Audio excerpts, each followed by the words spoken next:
Today we're just going to start with a very simple still life, and the reason why I have picked this is because it's just objects that you can just pick up from around the house. And also I picked this because I just really love the colours and I love the colour red, and you've got different reds. So you've got an onion, an apple, and some tomatoes as well. They're different colours, different sizes, as well as different colours. And you've got some quite nice negative spaces. Negative spaces are the spaces around the objects you can see here and here. So it's quite a good idea to not only look at the object that you're drawing, but also to look at the negative spaces. So we come down here, and I started with the big onion first. That's the largest object, and use that in relation to all the other objects. So then I've got the apple here with a little core. Sorry if this looks at a slightly different angle because I'm looking through the camera and looking underneath as well. And then what we've got here is you want to look at, this is negative space. So as I said, excuse me if this looks slightly off, but it is correct because I'm looking underneath the camera. It's difficult to do this. Both. As I said, I don't usually do things online, but needs must. And my art class had 3 art lessons to go, and so they said, do you think that you could start doing this online? Which I did, and they've all thoroughly enjoyed, even though been slightly scatty. Yeah, so we've got the 2 tomatoes here, 1 tomato here, and the onion there, and you can see, and this is what you call the negative space around there.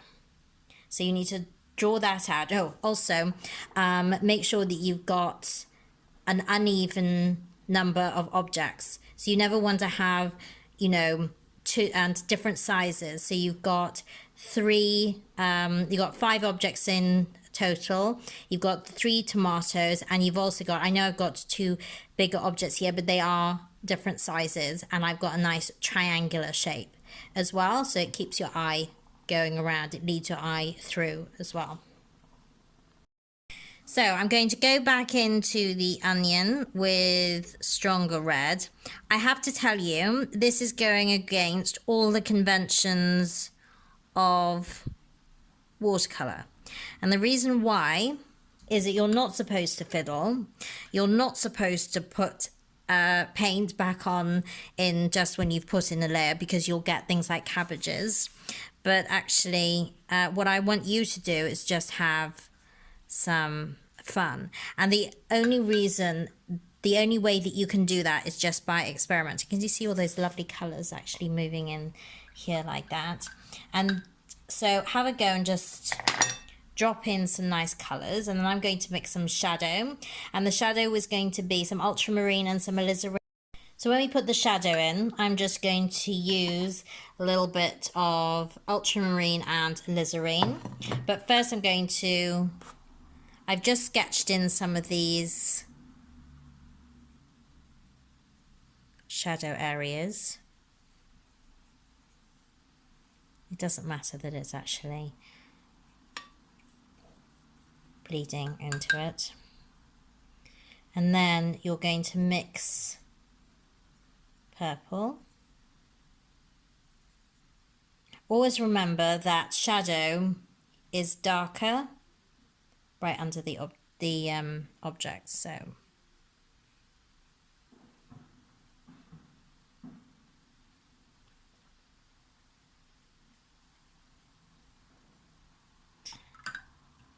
you can drop that in.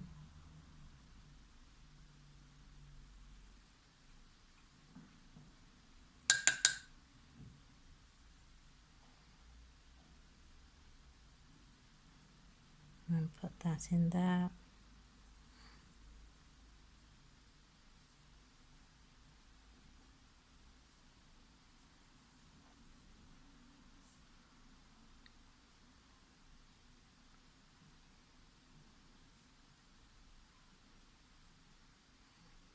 Put that shadow in there.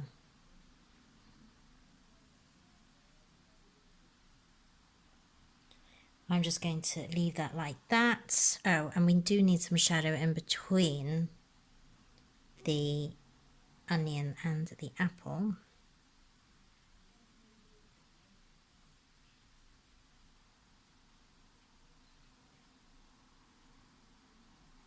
Maybe I should have left that to actually dry. Never mind. So, and then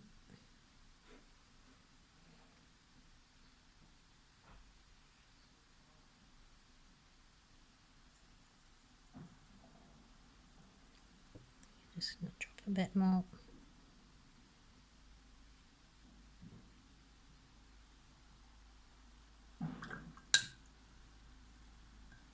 The less water on the brush, more like unlikely it is to spread.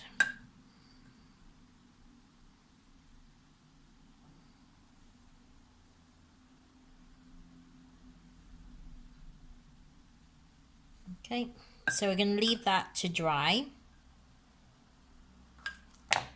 And then I'm going to go over that. Oh, I'm just going to put some stalks in here in green, and then I'm going to go over that with ink.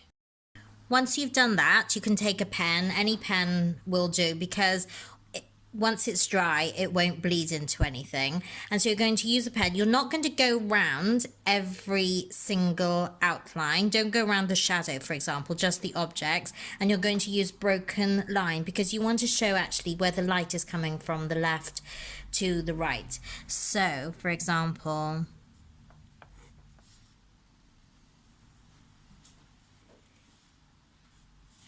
just going to go around the apple here, and there's the light. It can be quite sketchy, it doesn't have to be perfect. And where the shadow comes here, you don't really see the line here. It's sort of blending into the shadows. You don't have to put line there. Or where the light hits here. So I would only put line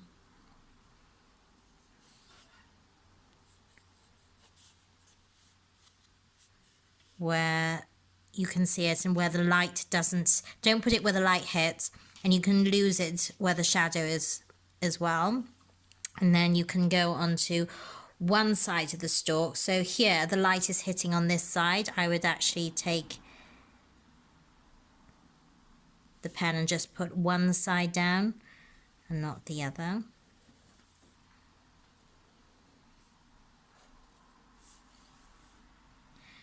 And you can do the same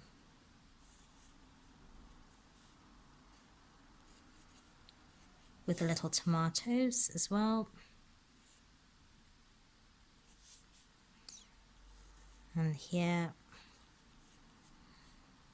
you're just adding really little bits of detail. If you wanted to add more detail, like these little frond things here, you can do that.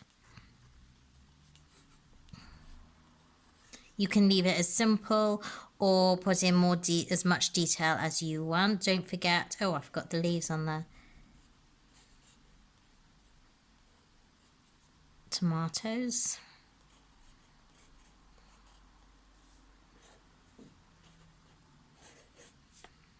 As well. And also don't forget, you've got the lines, almost like contour lines going around the onion. So I wouldn't go around all of them, but you can just do that and put that little stalk there.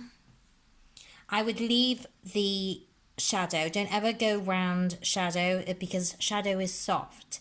And there you go. You got your first little still life. Very, very basic. Wet and wet watercolor. Just have fun with it. Simple. The more simple, the better. And you can pick any objects, different colors, try different compositions, and honestly, don't worry about making mistakes or whatever. They're all lessons, and the best way to learn is just to go for it. Enjoy.